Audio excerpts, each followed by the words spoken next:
Burger, sandwich যেকোনো স্বাদের জিনিস বানাতে গেলেই কিন্তু মেয়োনেজের প্রয়োজন হয়। আর বাহিরের মেয়োনেজটার থেকে আমার কাছে ঘরে বানানো মেয়োনেজটা আমার কাছে বেশি ভালো লাগে। আর বাচ্চারা কিন্তু এটা খেতেও বেশি পছন্দ করে। আমি যেহেতু সিদ্ধ ডিম দিয়ে করবো না, আমি একটু ডিমটাকে পোচ করে নিয়েছি, এখানে 3টা ডিম আছে।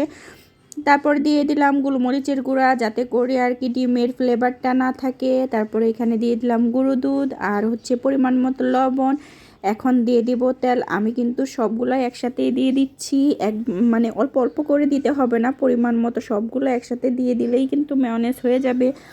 আর এটা বানানোই এত সহজ, অনায়াসে কিন্তু তোমরা কিছুদিন রেখে খেতে পারো। আমি যেহেতু চিনির পরিমাণটাও একদম কম দিলাম যাতে করে সবাই খেতে পারে, তাই আর কি চিনিটাও একটু কম দিলাম। তোমরা ইচ্ছা করলে বাড়িয়ে নিতে পারো চিনির পরিমাণটা। এই তো দেখতেই পাচ্ছ কেমন হয়েছে। আর এই মেয়োনেজটা খেতে এত মজা, যে কোনো স্বাদের জিনিস বানাতে গেলেই কিন্তু মেয়োনেজটার প্রয়োজন হয়। তাই মেয়োনেজ না কিনে ঘরে বানিয়ে এভাবে খেতে পারো।